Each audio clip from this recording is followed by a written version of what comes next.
നമസ്കാരം എല്ലാ പ്രേക്ഷകർക്കും പ്രൈം ടൈം ന്യൂസിലേക്ക് സ്വാഗതം. ഞാൻ പ്രവിത ലക്ഷ്മി. വിശദമായ വാർത്തകൾ നോക്കാം.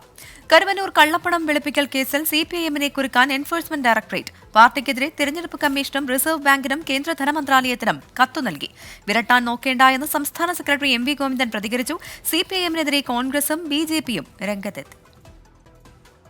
കരുവന്നൂരിലെ കള്ളപ്പണം വെളുപ്പിക്കലിൽ സിപിഐഎമ്മും പങ്കാളിയായെന്ന് ജനുവരി 16 അയച്ച കത്തിൽ ഇഡി ചൂണ്ടിക്കാട്ടുന്നു.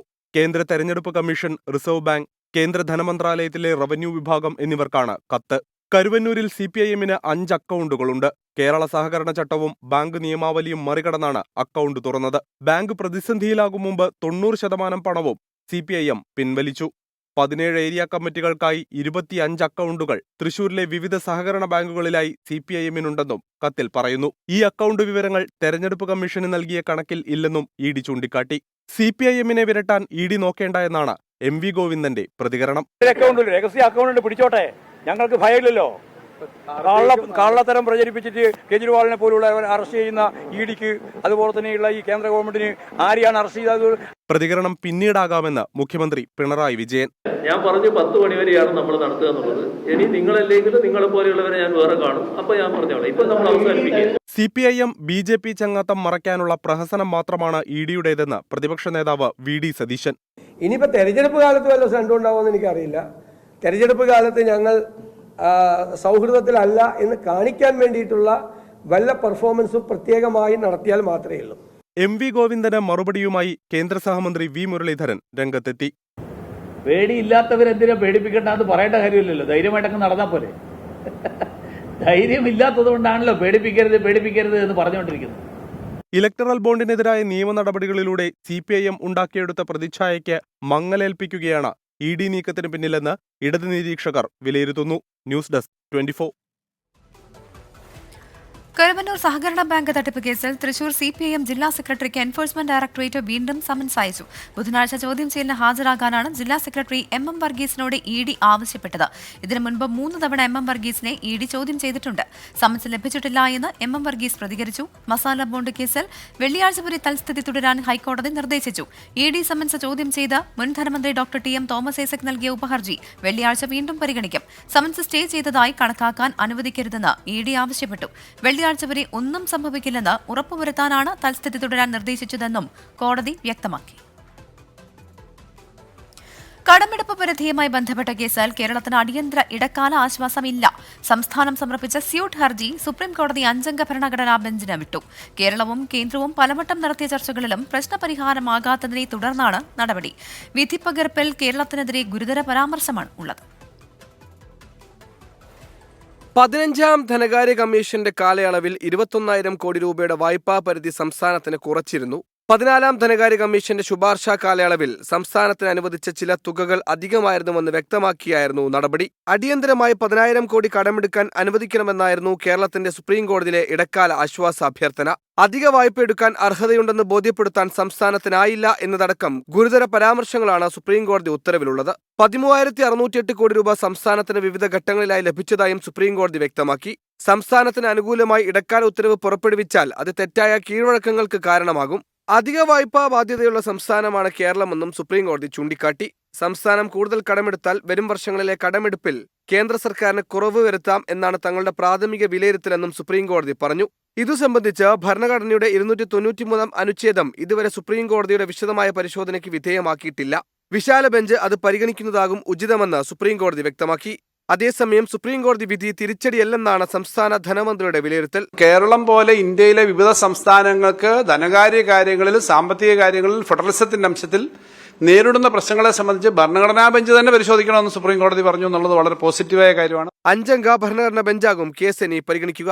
സാമ്പത്തിക അച്ചടക്കത്തിന്റെ കാര്യത്തിൽ സംസ്ഥാനം കൂടുതൽ ജാഗ്രത പാലിക്കണം എന്നതാണ് ഇന്നത്തെ സുപ്രീംകോടതി സംസ്ഥാനത്തിന് നൽകുന്ന നിർദ്ദേശം.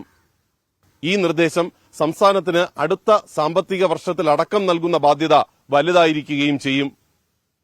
സുപ്രീംകോടതിയിൽ നിന്നും ആർ രാധാകൃഷ്ണൻ, 24, ഡൽഹി. പത്തനംതിട്ടയിൽ കാട്ടാന ആക്രമണത്തിൽ ഗൃഹനാഥൻ കൊല്ലപ്പെട്ടു. തുലാപ്പള്ളി സ്വദേശി ബിജുവാണ് മരിച്ചത്. ബിജുവിന്റെ കുടുംബത്തിന് അടിയന്തര നഷ്ടപരിഹാരമായി 10 ലക്ഷം രൂപ നൽകാനും കുടുംബത്തിൽ ഒരാൾക്ക് സർക്കാർ ജോലി നൽകാനും തീരുമാനമായി. ഇന്ന് പുലർച്ചെ 1 മണിയോടെയാണ് സംഭവം. കാട്ടാന കൃഷി നശിപ്പിക്കുന്ന ശബ്ദം കേട്ടാണ് ബിജു വീടിന് പുറത്തിറങ്ങിയത്. തുരത്താൻ ശ്രമിക്കുന്നതിനിടെ ബിജുവിനെ ആക്രമിച്ചു.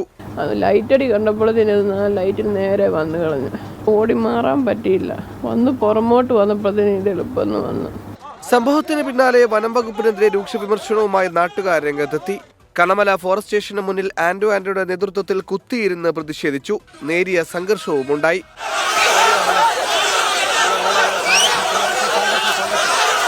ഈ ഫോറസ്റ്റ് സ്റ്റേഷനിലെ ഒറ്റയന്മാര് ഞങ്ങളെ അവിടോട്ട് തിരിഞ്ഞു നോക്കിയിട്ടില്ല. ഞങ്ങൾക്കൊക്കെ ജീവിക്കണം. ഇവരൊരു പടക്കമൊക്കെ കൊണ്ട് തന്നുകൊണ്ടൊന്നും യാതൊരു കാര്യവും ഇല്ല. പ്രതിഷേധത്തെ തുടർന്ന് DFO സ്ഥലത്തെത്തി സമരക്കാരുമായി ചർച്ച നടത്തി. സമരക്കാർ മുന്നോട്ട് വെച്ച 7 ആവശ്യങ്ങളും അംഗീകരിച്ചു. ഇതിനെ വെടിവെച്ച് കൊല്ലാനുള്ള ശുപാർശ ജില്ലാ ഭരണകൂടം ഇന്ന് തന്നെ അത് മുകളിലേക്ക് അയക്കും. മൃതദേഹം പോസ്റ്റ്മോർട്ടത്തിനായി കോട്ടയം മെഡിക്കൽ കോളേജിലേക്ക് മാറ്റി.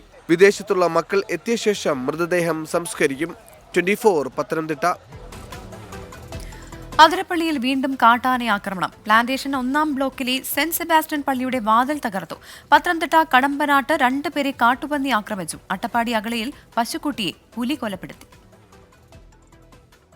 അഗളി പൂവാത്ത കോളനിക്ക് സമീപമിറങ്ങിയ പുലിയാണ് പശുക്കുട്ടിയെ കൊന്നുതിന്നത്. പുതൂർ RRT സ്ഥലത്തെത്തി പടക്കം പൊട്ടിച്ച് പുലിയെ കാടുകയറ്റിയെങ്കിലും ജനങ്ങളുടെ ആശങ്ക ഒഴിഞ്ഞിട്ടില്ല. ഇന്ന് പുലർച്ചെയാണ് അതിരപ്പള്ളി പിള്ളപ്പാറയിൽ കാട്ടാന കൃഷി നശിപ്പിച്ചത്. വൈദ്യുതി വേലി തകർത്താണ് കാട്ടാന കൃഷിയിടത്തിലെത്തിയത്. 10-20 തെങ്ങോളം ഇന്നലെ കളഞ്ഞിട്ടുണ്ട്. ശരിക്കും ഈ ഏരിയയിൽ ഞാൻ മാത്രമേ കൃഷി ചെയ്യുന്ന ആളുള്ളൂ. ശരിക്കുള്ള പ്രതിരോധം എന്ന് പറഞ്ഞത് 2 ലൈൻ, അതായത് 2 മെഷീൻ വെച്ചിട്ട് ഞാൻ ഇതിന് പ്രൊട്ടക്ഷൻ കൊടുത്തിട്ടുള്ളതാണ്. അതുകൂടാതെ പറമ്പിൽ സോളാർ വെച്ച് ലൈറ്റ് വിട്ടിട്ടുണ്ട്. ഇന്ന് ഉച്ചയ്ക്ക് ശേഷമാണ് അതിരപ്പള്ളി പ്ലാന്റേഷൻ 1-ാം ബ്ലോക്കിൽ സെയിന്റ് സെബാസ്റ്റ്യൻ പള്ളിക്ക് നേരെ കാട്ടാനാക്രമണമുണ്ടായത്. പിടിയാന പള്ളിയുടെ മുൻഭാഗത്തെ വാതിൽ പൊളിച്ചതോടെ കാട്ടാനക്കുട്ടി പള്ളിക്കകത്ത് കയറി പരിഭ്രാന്തി സൃഷ്ടിച്ചു. ജനലും പിൻഭാഗത്തെ ഗ്രില്ലും കാട്ടാന തകർത്തു. പ്രദേശവാസികൾ ശബ്ദമുണ്ടാക്കിയാണ് ആനയെ തുരത്തിയത്. പത്തനംതിട്ട കടമ്പനാട് കാട്ടുപന്നി ആക്രമണത്തിൽ മുണ്ടപ്പള്ളി വിളയിൽ ജോൺസൺ, മുണ്ടപ്പള്ളിത്തറയിൽ M കോശി എന്നിവർക്ക് പരിക്കേറ്റു. ജോൺസന്റെ പരിക്ക് ഗുരുതരമായതിനാൽ തിരുവല്ലയിലെ സ്വകാര്യ ആശുപത്രിയിലേക്ക് മാറ്റി. വിവിധ ബ്യൂറോകൾക്കൊപ്പം 24 തൃശൂർ. കള്ളക്കടൽ പ്രതിഭാസത്തിന്റെ ഭാഗമായി സംസ്ഥാനത്ത് നാളെയും കടലേറ്റത്തിനും ഉയർന്ന തിരമാലയ്ക്കും സാധ്യതയെന്ന് കേന്ദ്ര കാലാവസ്ഥാ വകുപ്പ്. നാളെ രാത്രി 11:30 വരെ 1.6 മീറ്റർ വരെ ഉയർന്ന തിരമാലയും കടലേറ്റവും ഉണ്ടായേക്കാം. അതേസമയം കടലേറ്റത്തിൽ തിരുവനന്തപുരം കോവളം മണ്ഡലത്തിലുണ്ടായ നാശനഷ്ടങ്ങളിൽ അടിയന്തര നടപടിക്ക് കളക്ടർ ഉത്തരവിട്ടു. വീടുകൾക്കുണ്ടായ നാശനഷ്ടങ്ങൾ കണക്കാക്കി തുടർ നടപടി സ്വീകരിക്കാൻ തദ്ദേശ വകുപ്പ് ജോയിന്റ് ഡയറക്ടറെ ചുമതലപ്പെടുത്തി. മീൻപിടുത്ത ഉപകരണങ്ങൾക്കുണ്ടായ നാശനഷ്ടം കണക്കാക്കാൻ ഫിഷറീസ് മേഖലാ ഡെപ്യൂട്ടി ഡയറക്ടർക്കും കളക്ടർ നിർദ്ദേശം നൽകിയിട്ടുണ്ട്. പ്രൈം ടൈം ന്യൂസിലേക്ക് വീണ്ടും. മദ്യനയ അഴിമതി കേസിൽ ഡൽഹി മുഖ്യമന്ത്രി അരവിന്ദ് കെജ്രിവാളിനെ ഈ മാസം 15 വരെ ജുഡീഷ്യൽ കസ്റ്റഡിയിൽ വിട്ടു. ഡൽഹി റൌസ് അവന്യൂ കോടതിയുടേതാണ് വിധി. കെജ്രിവാൾ അന്വേഷണവുമായി സഹകരിച്ചില്ലെന്നും ഫോണിന്റെ പാസ്വേഡ് നൽകിയില്ല എന്നും എൻഫോഴ്സ്മെന്റ് ഡയറക്ടറേറ്റ് കോടതിയെ അറിയിച്ചു. രാവിലെ 11:30ഓടെയാണ് ED സംഘം ഡൽഹി മുഖ്യമന്ത്രി അരവിന്ദ് കെജ്രിവാളിനെ റൌസ് അവന്യൂ കോടതിയിൽ ഹാജരാക്കിയത്. കെജ്രിവാൾ അന്വേഷണത്തോട് സഹകരിക്കുന്നില്ലെന്നും ചോദ്യങ്ങൾക്ക് ഒരു ബന്ധവുമില്ലാത്ത ഉത്തരമാണ് നൽകുന്നതെന്നും ചൂണ്ടിക്കാട്ടി ജുഡീഷ്യൽ കസ്റ്റഡിയിൽ വേണമെന്ന് ED കോടതിയോട് ആവശ്യപ്പെട്ടു. ഇത് അംഗീകരിച്ച കോടതി കെജ്രിവാളിനെ 14 ദിവസത്തെ ജുഡീഷ്യൽ കസ്റ്റഡിയിൽ വിട്ടു. കെജ്രിവാളിന് 3 പുസ്തകങ്ങളും ജപമാലയും മരുന്നും നൽകാൻ അനുവദിക്കണമെന്ന ആവശ്യം അഭിഭാഷകൻ മുന്നോട്ടുവച്ചു.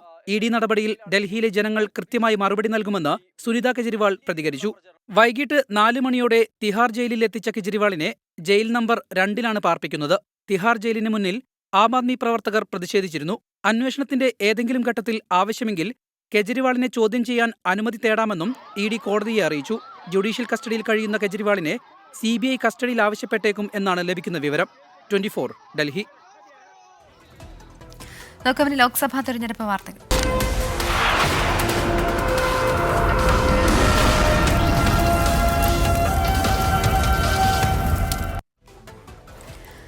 ലോക്സഭാ തെരഞ്ഞെടുപ്പിൽ കോൺഗ്രസ് 2 സീറ്റുകളിലേക്ക് കൂടി സ്ഥാനാർത്ഥികളെ പ്രഖ്യാപിച്ചു. മഹാരാഷ്ട്രയിലെ അക്കോളയിലും തെലങ്കാനയിലെ വാറങ്കലിലുമാണ് സ്ഥാനാർത്ഥികളെ പ്രഖ്യാപിച്ചത്. റായ്ബറേലിയിലും അമേഠിയിലും ഇതുവരെ സ്ഥാനാർത്ഥികളെ പ്രഖ്യാപിച്ചിട്ടില്ല. തെരഞ്ഞെടുപ്പിനുള്ള കോൺഗ്രസിന്റെ പ്രകടന പത്രിക വെള്ളിയാഴ്ച പുറത്തിറക്കും. വരുന്ന ശനിയാഴ്ച ജയ്പൂരിലും ഹൈദരാബാദിലും കോൺഗ്രസ് മഹാറാലി സംഘടിപ്പിക്കും. ജയ്പൂരിലെ റാലിയിൽ സോണിയാഗാന്ധി പങ്കെടുക്കും. തെരഞ്ഞെടുപ്പ് കാലത്ത് കോൺഗ്രസ് ഉൾപ്പെടെ ഒരു പാർട്ടിക്കെതിരെയും കർശന നടപടിയുണ്ടാകില്ലെന്ന് ആദായനികുതി വകുപ്പ്. കോൺഗ്രസിന്റെ ഹർജിയിൽ സുപ്രീം കോടതിയിലാണ് നിലപാട് വ്യക്തമാക്കിയത്. കോടതി ഇടപെടൽ സ്വാഗതം ചെയ്ത് കോൺഗ്രസ് ആദായനികുതി വകുപ്പ് പിടിച്ചെടുത്ത 135 കോടി രൂപ തിരിച്ചു നൽകണമെന്ന് ആവശ്യപ്പെട്ടു. തിരഞ്ഞെടുപ്പ് കഴിയുന്നതുവരെ ഇനി കോൺഗ്രസിന് ആദായനികുതി വകുപ്പ് വഴിമുടക്കില്ല. പാർട്ടിയുടെ വിവിധ അക്കൗണ്ടുകളിൽ നിന്ന് 135 കോടി രൂപ ആദായനികുതി വകുപ്പ് പിടിച്ചെടുത്തിരുന്നു. കോൺഗ്രസ് 3500 കോടി രൂപയെങ്കിലും നികുതി കുടിശ്ശിക വരുത്തിയിട്ടുണ്ടെന്ന് സോളിസിറ്റർ ജനറൽ വ്യക്തമാക്കി. വിഷയത്തിൽ കൂടുതൽ വിവരങ്ങൾ ഹാജരാക്കാനുമുണ്ട്. എങ്കിലും തിരഞ്ഞെടുപ്പ് നടക്കുന്നതിനാൽ മുൻവിധി സൃഷ്ടിക്കാൻ വകുപ്പ് ആഗ്രഹിക്കുന്നില്ല. തൽക്കാലം രാഷ്ട്രീയ പാർട്ടികൾക്കെതിരായ നടപടികൾ തെരഞ്ഞെടുപ്പ് കഴിയും വരെ ഉണ്ടാകില്ല. ആദായനികുതി വകുപ്പിന്റെ നിലപാടിന്മേൽ അടിയന്തര താൽക്കാലിക ഉത്തരവിന് പ്രസക്തിയില്ലെന്ന് ബെഞ്ച് വ്യക്തമാക്കി. സുപ്രീം കോടതി നടപടിയോടുള്ള കോൺഗ്രസിന്റെ പ്രതികരണം ഇങ്ങനെ: കോൺഗ്രസ് പാർട്ടി പറഞ്ഞുകൊണ്ടിരിക്കുന്നതിന്റെ ഒരു പ്രതികരണമാണ് സുപ്രീം കോടതിയിൽ നിന്നുണ്ടായിരിക്കുന്നത്. ഇത് തിരഞ്ഞെടുപ്പിനെ മുന്നിൽ കണ്ടുകൊണ്ടുള്ള പാർട്ടിയെ ഫൈനാൻഷ്യലായിട്ട് ഇല്ലാതാക്കാനുള്ള ഒരു ഗൂഢപദ്ധതിയായിരുന്നു നരേന്ദ്രമോദി നേരിട്ട് ആസൂത്രണം ചെയ്തത്. കേസിന്റെ തുടർ നടപടികൾ ഇനി തെരഞ്ഞെടുപ്പ് അവസാനിച്ച ശേഷം ജൂലൈ 24-നാണ് നടക്കുക. ആർ രാധാകൃഷ്ണൻ, 24, ഡൽഹി. രാഹുൽ ഗാന്ധിക്കെതിരെ കർശന നടപടി സ്വീകരിക്കണമെന്നാവശ്യപ്പെട്ട് BJP തെരഞ്ഞെടുപ്പ് കമ്മീഷന് പരാതി നൽകി. ഡൽഹിയിലെ രാംലീല മൈതാനിയിൽ ഇന്ത്യ സഖ്യം സംഘടിപ്പിച്ച റാലിയിലെ മാച്ച് ഫിക്സിംഗ് പരാമർശങ്ങൾക്കെതിരെയാണ് പരാതി. കേന്ദ്രമന്ത്രി ഹർദീപ് സിംഗ് പുരിയുടെ നേതൃത്വത്തിലാണ് തെരഞ്ഞെടുപ്പ് കമ്മീഷന് പരാതി നൽകിയത്. പൊതുയോഗത്തിനിടെ രാഹുൽ ഗാന്ധി നടത്തിയ പരാമർശങ്ങൾ അങ്ങേയറ്റം പ്രതിഷേധാർഹവും അസത്യവുമാണെന്ന് BJP പരാതിയിൽ പറയുന്നു. BJP ജില്ലാ നേതൃത്വത്തിനെതിരെ സംസ്ഥാന നേതൃത്വത്തിന് പരാതി നൽകി കൊല്ലത്തെ NDA സ്ഥാനാർത്ഥി G. കൃഷ്ണകുമാർ.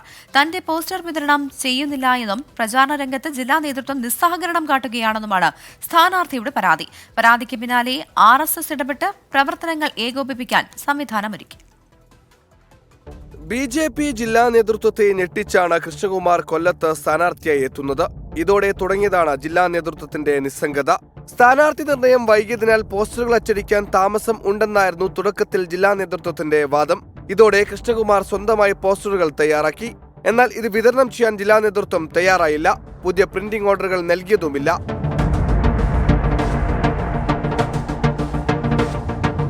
താൻ സ്വന്തം നിലയ്ക്ക് അച്ചടിച്ച പോസ്റ്ററുകൾ പോലും ജില്ലാ നേതൃത്വം വിതരണം ചെയ്യുന്നില്ല. ഈ രീതിയിൽ മുന്നോട്ടു പോകാൻ കഴിയില്ലെന്ന് ചൂണ്ടിക്കാട്ടിയാണ് കൃഷ്ണകുമാർ സംസ്ഥാന നേതൃത്വത്തിനെ പരാതി അറിയിച്ചത്.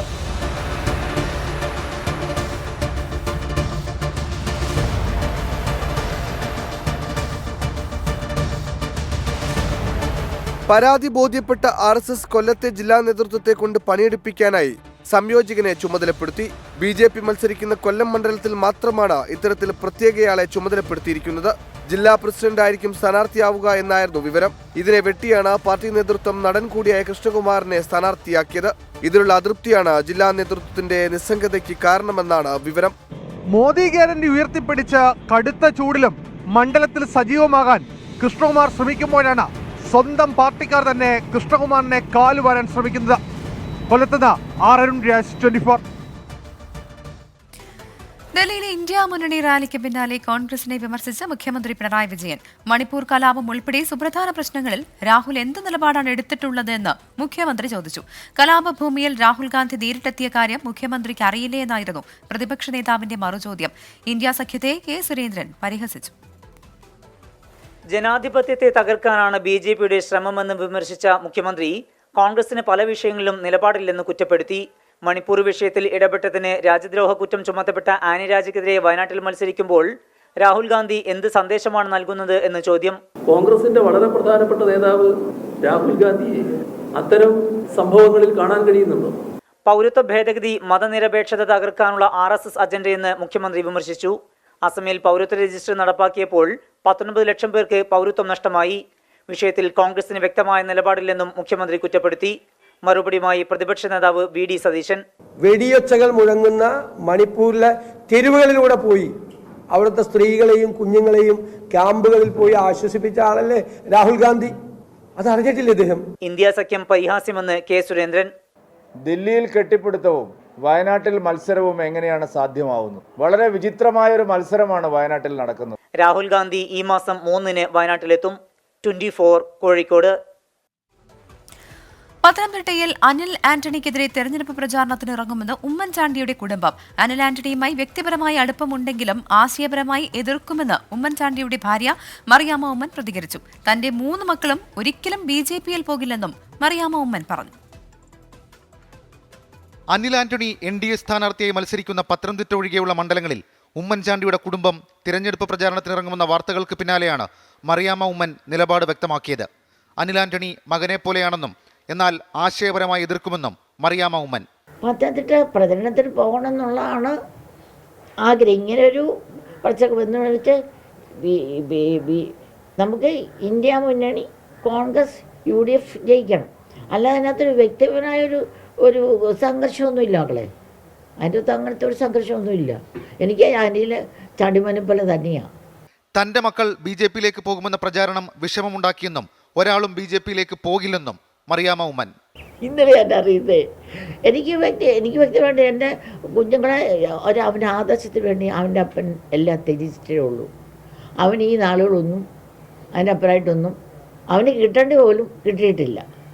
പക്ഷെ അതുകൊണ്ട് എനിക്ക് ഉറപ്പാണ് എൻ്റെ 3 മക്കളും തുണ്ടം കണ്ടിച്ചിട്ടല്ല അവർ കോൺഗ്രസ് വിട്ടു പോകത്തില്ല. ചാണ്ടി ഉമ്മനെ കോൺഗ്രസ് പരിഗണിക്കുന്നില്ലെന്ന ആരോപണം അടിസ്ഥാനരഹിതമാണെന്നും ചാണ്ടി ഉമ്മൻ പിൻഗാമിയാകണമെന്നത് ഉമ്മൻചാണ്ടിയുടെ തീരുമാനമായിരുന്നുവെന്നും മറിയാമ്മ ഉമ്മൻ പറഞ്ഞു. 24 തിരുവനന്തപുരം. ലോക്സഭാ തെരഞ്ഞെടുപ്പിൽ കേരളത്തിൽ UDF-നെ പിന്തുണയ്ക്കുമെന്ന് SDPI പിന്തുണ സ്വീകരിക്കുമോ എന്ന മാധ്യമപ്രവർത്തകരുടെ ചോദ്യത്തോട് പ്രതിപക്ഷ നേതാവ് VD സതീശൻ മറുപടി പറഞ്ഞില്ല. എല്ലാവരുടെയും വോട്ടിന് ഒരേ മൂല്യമാണ് എന്നാണ് UDF കൺവീനർ MM ഹസൻ പ്രതികരിച്ചത്. ദേശീയ തലത്തിൽ മതനിരപേക്ഷ ചേരിയെ പിന്തുണയ്ക്കുമെന്ന് പറഞ്ഞ SDPI നേതാക്കൾ കേരളത്തിൽ പിന്തുണ UDF-നാണെന്ന് വ്യക്തമാക്കി. ദേശീയ തലത്തിൽ BJP വിരുദ്ധ മുന്നണിക്ക് നേതൃത്വം കൊടുക്കുന്ന കോൺഗ്രസ് നയിക്കുന്ന കേരളത്തിന്റെ UDF സംവിധാനത്തെ ഈ തെരഞ്ഞെടുപ്പിൽ സപ്പോർട്ട് ചെയ്യാനാണ് പാർട്ടിയുടെ സംസ്ഥാന ഘടകം തീരുമാനിച്ചത്. ഇപ്രാവശ്യം സ്ഥാനാർത്ഥികളെ നിർത്തുന്നില്ല. കേരളത്തിൽ ദേശീയ തലത്തിൽ പാർട്ടി 18 സ്ഥലങ്ങളിൽ മത്സരിക്കുന്നുണ്ട്. SDPI-യുമായി ഒരു ധാരണയും ഇല്ലെന്ന് പറഞ്ഞ പ്രതിപക്ഷ നേതാവ് VD സതീശൻ പിന്തുണ സ്വീകരിക്കുമോ എന്ന ചോദ്യത്തോട് പ്രതികരിച്ചില്ല. ഞങ്ങൾ SDPI-യുമായിട്ട് ഒരു ധാരണയിലും UDF സംസാരിച്ചിട്ടില്ല. അവരുമായിട്ട് ഒരു സംസാരവും നടത്തിയിട്ടില്ല. ഒരു ധാരണയിലെത്തിയിട്ടില്ല. പിന്തുണ സ്വീകരിക്കുന്നതിൽ ആലോചിച്ച് തീരുമാനമെടുക്കുമെന്ന് MM ഹസൻ. അവർ പിന്തുണ പ്രഖ്യാപിച്ചാൽ ഒരു സംഘടന ഞങ്ങളുടെ സംഘടന ആലോചിക്കും. SDPI പിന്തുണയുടെ കാര്യത്തിൽ CPIM-നും BJP-ക്കും വിമർശനത്തിനിട നൽകാതെ കരുതലോടെ നീങ്ങാനാണ് UDF-ന്റെ തീരുമാനം. 24 കാസർഗോഡ്. എല്ലാ VVPAറ്റുകളും എണ്ണണമെന്നാവശ്യപ്പെട്ടുള്ള ഹർജിയിൽ തെരഞ്ഞെടുപ്പ് കമ്മീഷന് സുപ്രീം കോടതി നോട്ടീസ് അയച്ചു. ഒരു പാർലമെന്റ് സീറ്റിലെ 5 അസംബ്ലി മണ്ഡലങ്ങളിൽ നിന്ന് തെരഞ്ഞെടുക്കുന്ന ഏതെങ്കിലും 5 വോട്ടിംഗ് മെഷീനിലെ VVPAറ്റുകളാണ് നിലവിൽ എണ്ണുന്നത്. ഇതിനു പകരം എല്ലാ VVPAറ്റുകളും എണ്ണണം എന്നാണ് ഹർജിയിലെ ആവശ്യം. വോട്ടിംഗ് മെഷീൻ വഴി വോട്ട് ചെയ്തത് കൃത്യമാണെന്ന് അറിയാനുള്ള വോട്ടറുടെ അവകാശം ഉറപ്പുവരുത്തണമെന്നും ഹർജിയിലുണ്ട്. ജസ്റ്റിസ് BR ഗവായി അധ്യക്ഷനായ ബെഞ്ചാണ് കേസ് പരിഗണിച്ചത്. അസോസിയേഷൻ ഓഫ് ഇലക്ട്രൽ റിഫോംസ് സമർപ്പിച്ച ഹർജിയുടെ ഒപ്പം സാമൂഹ്യ പ്രവർത്തകനായ അരുൺകുമാർ അഗർവാൾ നൽകിയ ഹർജിയും സുപ്രീംകോടതി പരിഗണിക്കും. കേരള ക്രിക്കറ്റ് ടീം മുൻ നായകൻ പാലിയത്ത് രവിയച്ചൻ അന്തരിച്ചു. 96 വയസ്സായിരുന്നു. കേരളത്തിനായി 55 മത്സരങ്ങൾ കളിച്ച രവിയച്ചൻ 1107 റൺസും 125 വിക്കറ്റും സ്വന്തമാക്കിയിട്ടുണ്ട്. വിവരങ്ങളുമായി സ്പോർട്സ് ഡെസ്കിൽ നിന്ന് ഗീസ് പീറ്റർ ചേരുന്നുണ്ട്. ഗീസ്, എപ്പോഴായിരുന്നു മരണം? വിവരങ്ങൾ. പ്രവിത, അല്പസമയം മുമ്പാണ് തൃപ്പൂണിത്തുറ സ്വദേശിയായ P. രവിയച്ചൻ്റെ മരണവാർത്ത വരുന്നത്. തൃപ്പൂണിത്തുറയിൽ തന്നെയാണ് അദ്ദേഹത്തിൻ്റെ അന്ത്യം. വീട്ടിൽ തന്നെയായിരുന്നു അന്ത്യമെന്നാണ് മനസ്സിലാക്കുവാനായിട്ട് സാധിക്കുന്നത്. കേരള ക്രിക്കറ്റിൽ വലിയ രീതിയിലുള്ള നേട്ടങ്ങൾ സമ്മാനിച്ച, അല്ലെങ്കിൽ ഒരു വലിയ ഇമ്പാക്റ്റ് ഉണ്ടാക്കിയ താരം തന്നെയായിരുന്നു രവിയച്ചൻ എന്ന് നിസ്സംശയം പറയുവാനായിട്ട് സാധിക്കും. 96 വയസ്സായിരുന്നു അദ്ദേഹത്തിന്. വാർദ്ധക്യ സഹജമായ അസുഖത്തെ തുടർന്ന് വസതിയിലാണ് അന്ത്യമെന്നാണ് മനസ്സിലാക്കുന്നത്. കേരള ക്രിക്കറ്റ് ടീമിൻ്റെ നായകനായിരുന്നു അദ്ദേഹം. ഒപ്പം തന്നെ കേരളത്തിൽ ആദ്യം രഞ്ജി ട്രോഫി സമ്മാനിച്ച ടീമിലെ അംഗം കൂടിയായിരുന്നു രവിയച്ചൻ എന്നത് അദ്ദേഹത്തിന്റെ ചരിത്രത്തിൽ തന്നെ ഏറ്റവും ഒരു മികച്ച പ്രകടനമായി എടുത്തു പറയേണ്ടതാണ്. അതോടൊപ്പം തന്നെ അവസാന മത്സരത്തിൽ 1952 അദ്ദേഹം അരങ്ങേറ്റം കുറിക്കുന്നത്. പിന്നീട് ഉള്ള 18 വർഷം 1970 കാലഘട്ടം വരെ മികച്ച രീതിയിലുള്ള പ്രകടനം പുറത്തെടുത്ത താരം 41 വയസ്സിലാണ് താൻ വിരമിക്കുന്നത് ക്രിക്കറ്റിൽ നിന്നും. ഒരുപക്ഷെ അക്കാലത്തൊക്കെ തന്നെ ഇന്ത്യൻ ക്രിക്കറ്റിലേക്ക് തന്നെ, അല്ലെങ്കിൽ അന്താരാഷ്ട്ര തലത്തിലേക്ക് തന്നെ ഉയർന്നേക്കാവുന്ന ഒരു താരം കൂടിയായിരുന്നു. ഓൾറൗണ്ടർ താരമായിരുന്നു അദ്ദേഹം. ഈ ഫസ്റ്റ് ക്ലാസ് ക്രിക്കറ്റ് ക്രിക്കറ്റിൽ 1000 റൺസും ഒപ്പം 100 വിക്കറ്റുകളും നേടുന്ന ആദ്യ മലയാളി താരം എന്ന ഖ്യാതിയും അല്ലെങ്കിൽ എന്ന നേട്ടവും ഈ രവിയച്ചൻ തൻ്റെ സ്വന്തം പേരിൽ കുറിച്ചിട്ടുണ്ട്. ക്രിക്കറ്റിന് പുറമെ മറ്റ് കായിക ഇനങ്ങളായ ടേബിൾ ടെന്നീസിലും ബാഡ്മിൻ്റണിലും ബോൾ ബാഡ്മിൻ്റണിലും അദ്ദേഹം തൻ്റെ കഴിവ് തെളിയിച്ചിട്ടുണ്ട്. ഒപ്പം ജില്ലാ ടീമുകളിലും അദ്ദേഹം ജില്ലാ ടീമുകളിലും പ്രവർത്തിച്ചിട്ടുണ്ട്. ഒപ്പം തന്നെ തൃപ്പൂണിത്തുറ സ്പോർട്സ് അക്കാദമി, നമുക്കറിയാം തൃപ്പൂണിത്തുറ ക്രിക്കറ്റ് ക്ലബ്ബ് വലിയ താരങ്ങളെ നയിക്കുന്ന അല്ലെങ്കിൽ രഞ്ജിയിലൊക്കെ ഉള്ള വലിയ താരങ്ങളെ നയിക്കുന്ന അല്ലെങ്കിൽ താരങ്ങളെ വാർത്തെടുത്തിട്ടുള്ള ക്ലബ്ബാണ്. ആ ക്ലബിൻ്റെ അധ്യക്ഷനായും അദ്ദേഹം പ്രവർത്തിച്ചിട്ടുണ്ട്. ഒപ്പം തന്നെ കായിക മേഖലയ്ക്ക് പുറമെ രാഷ്ട്രീയ മേഖലയിലും അദ്ദേഹം നിറസാന്നിധ്യമായിരുന്നു. എറണാകുളം RSSന്റെ ജില്ലാ ചാലകമായിരുന്നു. ഒപ്പം തന്നെ മറ്റ് സംഘടനകളും മതസംഘടനകളും ഹിന്ദു പരിഷത്തിലൊക്കെ വലിയ സാന്നിധ്യമായിരുന്നു രവിയച്ചൻ. എന്തായാലും രവിയച്ചൻ്റെ മരണം അത് കായിക ലോകത്തിന്, പ്രത്യേകിച്ച് കേരളത്തിലെ കായിക ലോകത്തിന് വലിയ നഷ്ടം തന്നെയാണ്. ഇതിനോടകം തന്നെ KCA കേരള ക്രിക്കറ്റ് അസോസിയേഷൻ രവിയച്ചൻ്റെ നിര്യാണത്തിൽ ആദരാഞ്ജലികൾ അർപ്പിച്ചു കഴിഞ്ഞു. ശരി. കേരള ക്രിക്കറ്റ് ടീം മുൻ നായകൻ പാലിയത്ത് രവിയച്ചൻ അന്തരിച്ചു. 96 വയസ്സായിരുന്നു. കാസർഗോഡ് റിയാസ് മൗലവി കൊലക്കേസിൽ അന്വേഷണ ഫയലുകൾ ഉന്നത പോലീസ് സംഘം പരിശോധിക്കും. ADGP MR അജിത് കുമാറിന്റെ നേതൃത്വത്തിൽ ജില്ലയിൽ ഉന്നതതല യോഗം ചേർന്നു. കേസിൽ UAPA ചുമത്തിയില്ല എന്ന വിമർശനം മുഖ്യമന്ത്രി പിണറായി വിജയൻ തള്ളി. വിചാരണ കോടതി പ്രതികളെ വെറുതെ വിട്ട സാഹചര്യത്തിൽ വിമർശനവുമായി സമസ്തയും പ്രതിപക്ഷ പാർട്ടികളും രംഗത്തെത്തി. റിയാസ് മൗലവി കൊലക്കേസിൽ വിചാരണ കോടതി വിധിക്കെതിരെ അപ്പീൽ നൽകുന്നതിന് മുന്നോടിയായാണ് കേസ് ഫയലുകൾ ഉന്നത പോലീസ് സംഘം പരിശോധിക്കുന്നത്. ജില്ലയിലെത്തിയ ADGP MR അജിത് കുമാറിന്റെ നേതൃത്വത്തിൽ ഉന്നത പോലീസ് ഉദ്യോഗസ്ഥർ യോഗം ചേർന്നു. കേസിൽ UAPA ചുമത്തിയില്ലെന്ന വിമർശനത്തിന് മുഖ്യമന്ത്രി പിണറായി വിജയൻ മറുപടി നൽകി. അറസ്റ്റിലായ ശേഷം ഈ പ്രതികൾക്ക് 7 വർഷവും 7 ദിവസവും സെൻട്രൽ ജയിലിൽ കഴിയേണ്ടി വന്നത് പോലീസിന്റെ, പ്രോസിക്യൂഷന്റെ, സർക്കാരിന്റെ ശക്തമായ നിലപാട് കാരണം തന്നെയല്ലേ? അലനെയും താഹിയെയും UAPA ചുമത്തി ജയിലിലിട്ട മുഖ്യമന്ത്രിക്ക് RSSനെ ഭയമെന്ന് പ്രതിപക്ഷ നേതാവ് VD സതീശൻ. പുസ്തകം വായിച്ചതിന്റെ പേരിൽ പിടിച്ച് UAPA പ്രകാരം അറസ്റ്റ് ചെയ്ത് ജയിലിലിട്ട മുഖ്യമന്ത്രി ഇതുപോലത്തെ ഒരു ക്രൂരമായ കൊലപാതകം നടത്തിയ RSSകാർക്കെതിരെ UAPA ചുമത്തില്ല എന്ന് പറഞ്ഞു. പിണറായി വിജയൻ മുഖ്യമന്ത്രിയായതിനു ശേഷം RSSന് ലഭിക്കുന്ന പരിഗണനയാണ് കേസിലെ വിധിയെന്ന് മുസ്ലിം ലീഗ് സംസ്ഥാന ജനറൽ സെക്രട്ടറി PMA സലാം കുറ്റപ്പെടുത്തി. ഏറ്റവും പ്രഗത്ഭനായ പ്രോസിക്യൂട്ടറെ നിയമിച്ചു എന്നൊക്കെ മുഖ്യമന്ത്രി ഇന്ന് അവകാശവാദം ഉന്നയിച്ചിട്ടുണ്ട്. ഇതൊക്കെ ഉണ്ടാക്കിയത് എന്തിനാ? പ്രതികളെ നിസ്സാരമായി വിട്ടയക്കാനോ? RSS പ്രവർത്തകർ പ്രതികളാകുന്ന കേസുകളിൽ പ്രോസിക്യൂഷൻ പരാജയപ്പെടുകയും പ്രതികൾ കുറ്റമുക്തരാക്കപ്പെടുകയും ചെയ്യുന്നത് ദുരൂഹമെന്നാണ് സമസ്ത മുഖപത്രത്തിലെ വിമർശനം. 24 കാസർഗോഡ്. എഴുത്തുകാരൻ C. രാധാകൃഷ്ണൻ കേന്ദ്ര സാഹിത്യ അക്കാദമി വിശിഷ്ട അംഗത്വം രാജിവെച്ചു. അക്കാദമി ഫെസ്റ്റിവൽ കേന്ദ്രമന്ത്രി ഉദ്ഘാടനം ചെയ്തതിൽ പ്രതിഷേധിച്ചാണ് രാജി. സാംസ്കാരിക സ്ഥാപനങ്ങളിൽ രാഷ്ട്രീയ ഇടപെടൽ പാടില്ലെന്ന് C. രാധാകൃഷ്ണൻ പറഞ്ഞു. ഈ വർഷത്തെ അക്കാദമി ഫെസ്റ്റിവൽ കേന്ദ്രമന്ത്രി അർജുൻ റാം മേഘ്വാൾ ഉദ്ഘാടനം ചെയ്തതിൽ പ്രതിഷേധിച്ചാണ് C. രാധാകൃഷ്ണന്റെ രാജി. സാഹിത്യവുമായി യാതൊരു ബന്ധവുമില്ലാത്ത കേന്ദ്രമന്ത്രി ഫെസ്റ്റിവൽ ഉദ്ഘാടനം ചെയ്തതിൽ പ്രതിഷേധമറിയിക്കുന്നുവെന്ന് അക്കാദമി സെക്രട്ടറിക്ക് അയച്ച കത്തിൽ C. രാധാകൃഷ്ണൻ വ്യക്തമാക്കി. അക്കാദമിയുടെ ചരിത്രത്തിൽ ആദ്യമായാണ് ഇങ്ങനെയൊരു സംഭവം. ഭരിക്കുന്നവർ വിചാരിച്ചാൽ ഭരണഘടനയും തള്ളിയിടാനാകുമെന്ന് C. രാധാകൃഷ്ണൻ. ഭരിക്കുന്നവർ വിചാരിച്ചാൽ ഈ ഭരണഘടന തള്ളിയിട്ട് അവിടെയും അതുപോലെ ഒരു അഡ്ഹോക്ക് ഭരണം ഉണ്ടാക്കാൻ കഴിയും. അങ്ങനെ വരുമ്പോൾ ഇന്ത്യയിലുള്ള ഏക സാംസ്കാരിക സ്ഥാപനം ഡെമോക്രസി നഷ്ടപ്പെട്ടു പോയി പഴയ ഇതിൻ്റെയൊക്കെ രൂപത്തിലായി തീരുകയും ചെയ്യും. പിന്നെ എഴുത്തുകാർക്ക് അതുകൊണ്ട് വലിയ പ്രയോജനമൊന്നും ഉണ്ടാകാനുള്ള ഒരു സാധ്യതയും ഞാൻ കാണാനില്ല. അപ്പം അങ്ങനെ നോക്കുമ്പോൾ എന്താ ചെയ്യേണ്ടതെന്ന് ആലോചിച്ചപ്പോൾ ഇത് എല്ലാവരുടെയും മുമ്പിൽ കൊണ്ടുവരാനുള്ള ഒരു മാർഗം പറയാതെ വയ്യ എന്ന് വന്നപ്പോഴാണ് ഞാൻ എൻ്റെ എമിനൻ്റ് മെമ്പർഷിപ്പ് രാജിവെക്കാൻ തീരുമാനിച്ച് കത്ത് എഴുതി അയച്ചത്. ഉദ്ഘാടകന്റെ പേര് ആദ്യം അക്കാദമി വ്യക്തമാക്കിയിരുന്നില്ല. പിന്നീടാണ് കേന്ദ്രമന്ത്രിയുടെ പേരുൾപ്പെടുത്തി പ്രത്യേക ക്ഷണപത്രം പുറത്തിറക്കിയത്. നീക്കം വിചിത്രമാണെന്നും C. രാധാകൃഷ്ണന്റെ രാജിക്കത്തിൽ പറയുന്നു. 24 കൊച്ചി. കോഴിക്കോട് മെഡിക്കൽ കോളേജിൽ പ്രതിഷേധവുമായി ICU പീഡനക്കേസിൽ അതിജീവിതയ്ക്കൊപ്പം നിന്ന senior nursing officer PB Anitha. ഹൈക്കോടതി ഉത്തരവുണ്ടായിട്ടും ജോലിയിൽ തിരികെ പ്രവേശിപ്പിക്കുന്നില്ല എന്നാണ് പരാതി. DME ഓഫീസിൽ നിന്ന് അറിയിപ്പ് ലഭിച്ചിട്ടില്ല എന്ന് മെഡിക്കൽ കോളേജ് അധികൃതരുടെ വിശദീകരണം. 2023 മാർച്ച് 18-നാണ് കോഴിക്കോട് മെഡിക്കൽ കോളേജിലെ ICUവിൽ വെച്ച് യുവതി പീഡനത്തിനിരയായത്. സംഭവത്തിൽ അതിജീവിതയ്ക്കൊപ്പം നിന്ന നഴ്സിംഗ് ഓഫീസറായിരുന്നു PB അനിത. വകുപ്പുതല നടപടിയുടെ ഭാഗമെന്ന വാദമുയർത്തി ഇവരെ ഇടുക്കിയിലേക്ക് സ്ഥലം മാറ്റിയിരുന്നു. ഇതിനെതിരെ PB അനിത ഹൈക്കോടതിയെ സമീപിച്ച് തിരികെ കോഴിക്കോട് മെഡിക്കൽ കോളേജിൽ തന്നെ നിയമനം നൽകണമെന്ന ഉത്തരവ് നേടി. എന്നാൽ ജോലിയിൽ പ്രവേശിക്കാൻ മെഡിക്കൽ കോളേജ് അധികൃതർ അനുവദിക്കില്ലെന്ന് ആരോപിച്ചാണ് PB അനിതയുടെ പ്രതിഷേധം. നഴ്സിനോട് പ്രതികാര നടപടിയെന്ന് പ്രതിപക്ഷ സംഘടനകൾ ആരോപിക്കുന്നു. അവർ തെറ്റൊന്നും ചെയ്തിട്ടില്ല എന്ന് കോടതിക്ക് ബോധ്യപ്പെട്ടതിന്റെ അടിസ്ഥാനത്തിലാണ് അവർക്ക് ഇവിടെ ജോയിൻ ചെയ്യാൻ അവരനുവദിക്കണമെന്ന് പറഞ്ഞിട്ട് കോടതി ഓർഡർ കൊടുത്തത്. ആ ഓർഡറാണ് ഇന്നിവിടെ പാലിക്കാൻ ഇവിടുത്തെ അധികാരപ്പെട്ടവർ സമ്മതിക്കാതിരിക്കുന്നത്. DME ഓഫീസിൽ നിന്ന് അറിയിപ്പ് ലഭിച്ചില്ലെന്നാണ് മെഡിക്കൽ കോളേജ് അധികൃതരുടെ വിശദീകരണം. നഴ്സിന് പിന്തുണയുമായി അഡ്മിനിസ്ട്രേറ്റീവ് ഓഫീസറെ ഉപരോധിച്ച KSU മുൻ സംസ്ഥാന അധ്യക്ഷൻ KM അഭിജിത്ത് ഉൾപ്പെടെയുള്ള കോൺഗ്രസ് പ്രവർത്തകരെ പോലീസ് അറസ്റ്റ് ചെയ്ത് നീക്കി. 24 കോഴിക്കോട്. പൗരത്വ ഭേദഗതി നിയമവും പ്രാദേശിക വികസന പ്രവർത്തനങ്ങളും ചർച്ച ചെയ്ത് 24 തെരഞ്ഞെടുപ്പ് സംവാദ പരിപാടിയായ ഇവിടെ രാഷ്ട്രീയം പറയാം. പൊന്നാനി പാർലമെന്റ് മണ്ഡലത്തിൽ നടന്ന പരിപാടിയിൽ വലിയ ജനപങ്കാളിത്തമുണ്ടായി. താനാഷാഹി നഹി ചലേഗ, ഏകാധിപത്യം ഇവിടെ വാഴില്ല. ഇന്നലെ ഡൽഹിയിൽ കേട്ടൊരു മുദ്രാവാക്യമടക്കം സജീവ ചർച്ചയാകുന്ന പൊളിറ്റിക്കൽ പൊന്നാനിയിലേക്ക് പ്രിയ പ്രേക്ഷകർക്ക് സ്വാഗതം. ഇവിടെ രാഷ്ട്രീയം പറയാം. പൗരത്വ ഭേദഗതി നിയമം, റിയാസ് മൗലവി വധക്കേസിലെ പ്രതികളെ വെറുതെ വിട്ട നടപടി, ഇലക്ട്രൽ ബോണ്ട് തുടങ്ങിയവ ചൂടേറിയ ചർച്ചാ വിഷയങ്ങളായി.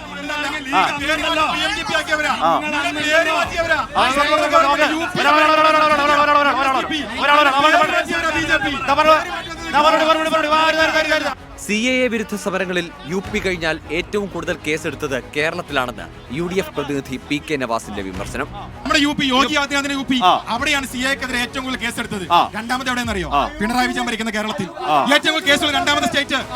വർഷങ്ങളോളം പൊന്നാനി മണ്ഡലത്തെ പ്രതിനിധീകരിക്കുന്ന UDFന് പറയത്തക്ക എന്തെങ്കിലും വികസന പദ്ധതി എടുത്തു കാണിക്കാനുണ്ടോ എന്ന് LDF പ്രതിനിധി T മുഹമ്മദ് ബഷീർ. 6 പതിറ്റാണ്ട് കാലത്തെ നിങ്ങളുടെ ഈ പാർലമെന്ററി പ്രവർത്തനത്തിനിടയിൽ പൊന്നാനി പാർലമെന്റ് മണ്ഡലത്തിനകത്ത് നിങ്ങൾക്ക് എടുത്തു കാട്ടാൻ പറ്റുന്ന ഒരു സിഗ്നേച്ചർ പ്രോജക്ടിന്റെ പേര് നിങ്ങൾക്ക് പറയാൻ കഴിയും. LDFും UDFും ജനങ്ങളെ വിഡ്ഢികളാക്കുകയാണെന്ന് BJP. എന്തിനാ ജനങ്ങളെ വിഡ്ഢികളാക്കുന്നത്? കേന്ദ്ര സർക്കാരിലെ നിർണയിക്കാനുള്ള തെരഞ്ഞെടുപ്പാന്ന് ഇവർ ഇടയ്ക്കിടയ്ക്ക് പറയണ്ടല്ലോ. രാജ്യത്തിന്റെ ഭാവി നിർണയിക്കാനാണ്, മോദി ഇറക്കാനാണ്. പിന്നെ എന്തിനാ പരസ്പരം മത്സരിക്കുന്നത്? അതിന്റെ ആവശ്യമില്ലല്ലോ. പൊന്നാനി മുനിസിപ്പൽ ബസ് സ്റ്റാൻഡിൽ നടന്ന ചർച്ച 24 senior news editor Hashmi Taj Ibrahim നയിച്ചു. 24 തിരൂർ. മികച്ച കരിയർ സ്വന്തമാക്കാൻ വിദ്യാർത്ഥികളെ പ്രാപ്തമാക്കുക എന്ന ലക്ഷ്യത്തോടെ നൂതന കോഴ്സുകളുമായി Jain deemed to be university artificial intelligence, data science, cyber security, cloud technology തുടങ്ങി തൊഴിൽ സാധ്യതയേറെയുള്ള ഒട്ടനവധി കോഴ്സുകളാണ് പുതിയ അധ്യയന വർഷത്തിൽ രൂപകൽപ്പന ചെയ്തിരിക്കുന്നത്. വിദ്യാർത്ഥികൾക്ക് അവരുടെ അഭിരുചിക്ക് അനുസരിച്ച് കോഴ്സുകൾ തിരഞ്ഞെടുക്കാം എന്ന് Jain deemed to be university chancellor doctor Chandraj Roychand പറഞ്ഞു. 2019 കൊച്ചിയിൽ Jain deemed to be university പ്രവർത്തനം ആരംഭിച്ചിരുന്നുവെങ്കിലും UGC നിയമത്തിൽ ചില ആശയക്കുഴപ്പങ്ങൾ നിലനിന്നിരുന്നതിനാൽ വിദ്യാർത്ഥികൾക്ക് പ്രവേശനം നൽകിയിരുന്നില്ല. പുതിയ UGC നിയമം അനുസരിച്ച് മുൻകാല പ്രാബല്യത്തോടെ കേന്ദ്ര വിദ്യാഭ്യാസ മന്ത്രാലയം കൊച്ചിയിലെ ക്യാമ്പസിന് അംഗീകാരം നൽകുകയും ചെയ്തു. വിശ്വാസികൾക്ക് വ്രതശുദ്ധിയുടെ നാളുകൾ. വിശുദ്ധ റമദാൻ അവസാന പത്തിലേക്ക് പ്രവേശിച്ചു. വിശ്വാസികൾ ഇനി കൂടുതൽ സമയം പ്രാർത്ഥനകളിലും സൽക്കർമ്മങ്ങളിലും മുഴുകും. റമദാനിലെ ഏറ്റവും വിലപ്പെട്ട ദിനങ്ങളായാണ് അവസാന 10 ദിവസങ്ങളെ കാണുന്നത്. أعوذ بالله من الشيطان الرجيم بسم الله الرحمن الرحيم إنا أنزلناه في ليلة القدر 1000 മാസത്തേക്കാൾ പുണ്യമുള്ള ഒരു രാത്രി, മലക്കുകൾ ഭൂമിയിലേക്ക് ഇറങ്ങി വന്ന ദിവസം, അതാണ് ലൈലത്തുൽ ഖദർ. ഖുർആൻ അവതരണീയമായ ആ പുണ്യദിനം റമദാനിലെ അവസാന 10-ലാണെന്ന് പ്രവാചകൻ പഠിപ്പിക്കുന്നു. പുണ്യങ്ങളുടെയും മഹത്വങ്ങളുടെയും രാത്രി എന്നർത്ഥം വരുന്ന ലൈലത്തുൽ ഖദറിന് വേണ്ടി മാത്രം ഒരു ചാപ്റ്റർ നീക്കിവെച്ചു. ഈ അധ്യായത്തിൽ ഈ സബ്ജക്റ്റ് അല്ലാതെ മറ്റൊന്നും പ്രതിപാദിച്ചിട്ടില്ല. 1000 മാസങ്ങളുടേക്കാൾ പുണ്യമുള്ള, വർണ്ണിക്കാൻ കഴിയാത്ത അത്രയും പുണ്യമുള്ള രാത്രി. ഇനിയുള്ള നാളുകളിൽ വിശ്വാസികൾ കാരുണ്യ പ്രവർത്തനങ്ങളും സഹായ വിതരണവും കൂടുതൽ സജീവമാക്കും. വിശ്വാസികളുടെ രാത്രികൾ പ്രാർത്ഥന മുഖരിതമാകും.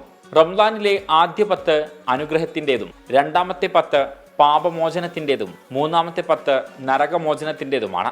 റംസാൻ അവസാന 10-ലേക്ക് പ്രവേശിച്ചതോടെ വിശ്വാസികൾ മസ്ജിദുകളിൽ എത്തിക്കാഫ് ഇരിക്കും. 24 മലപ്പുറം.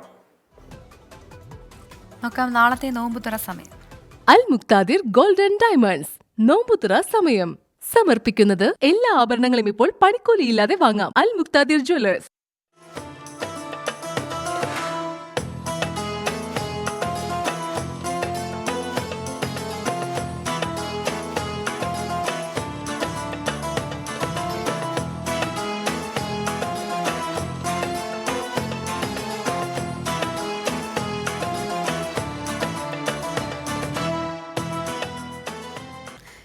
മാക്സിമ ഫിൻവെസ്റ്റിന്റെ പുതിയ ബ്രാൻഡ് അംബാസഡറായി നടി നയൻതാരയെ തിരഞ്ഞെടുത്തു. ഗോൾഡ് ലോൺ അടക്കം വിവിധ ധനകാര്യ സേവനങ്ങൾ ലഭ്യമാക്കുന്ന കമ്പനി കൂടുതൽ മേഖലകളിലേക്ക് പ്രവർത്തനം വ്യാപിപ്പിക്കുമെന്ന് KLM Axiva Finvest chairman TP Sreenivasan പറഞ്ഞു. 3 വർഷത്തിനുള്ളിൽ 2000 ബ്രാഞ്ചുകൾ തുടങ്ങാനാണ് പദ്ധതിയിടുന്നത്. രാജ്യത്തിന് പുറത്തും സാന്നിധ്യം ഉറപ്പിക്കാൻ ഒരുങ്ങുകയാണ് KLM ആക്സിവ. KLM ആക്സിവ ഫിൻവെസ്റ്റിന്റെ 25ാമത് വാർഷികം ആഘോഷിക്കുന്ന ഈ അവസരത്തിൽ ഞങ്ങൾക്ക് ഒരു നല്ല വാർത്ത പൊതുജനങ്ങൾക്ക് അറിയിക്കാനുണ്ട്. ഇന്നത്തെ ഇന്ത്യയിലെ തന്നെ ലേഡി സൂപ്പർ സ്റ്റാറായി അറിയപ്പെടുന്ന ശ്രീമതി നയൻതാര ഞങ്ങളുടെ ബ്രാൻഡ് അംബാസഡർ ആവുകയാണ്. ഇനി ചില വാർത്തകൾ ചുരുക്കത്തിൽ. ഗ്യാൻവാപി മസ്ജിദിൽ പൂജ തുടരാമെന്ന് സുപ്രീം കോടതി. അലഹബാദ് ഹൈക്കോടതി ഉത്തരവ് സ്റ്റേ ചെയ്യണമെന്ന ആവശ്യം അനുവദിച്ചില്ല. നിബന്ധനകളുടെ ഇരുവിഭാഗങ്ങൾക്കും ആരാധന നടത്താവുന്ന തരത്തിൽ തൽസ്ഥിതി തുടരാൻ ഉത്തരവ്.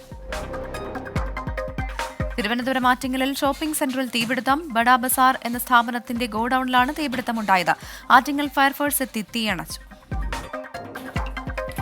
ഗുരുവായൂർ ചൂൽപ്പുറത്ത് ബസ് സൈക്കിളിലിടിച്ച് സൈക്കിൾ യാത്രികന് ദാരുണാന്ത്യം. തിരുവനന്തപുരം തെങ്ങുവിള സ്വദേശി ജോണാണ് മരിച്ചത്. അപകടമുണ്ടാക്കിയ ബസ് തിരിച്ചറിഞ്ഞിട്ടില്ല. കാലടിയിൽ വാഹനാപകടം. റോഡ് മുറിച്ചു കടക്കുന്നതിനിടെ ലോറി ഇടിച്ച് വീട്ടമ്മയ്ക്ക് ദാരുണാന്ത്യം. കാലടി സ്വദേശി റോസിയാണ് മരിച്ചത്.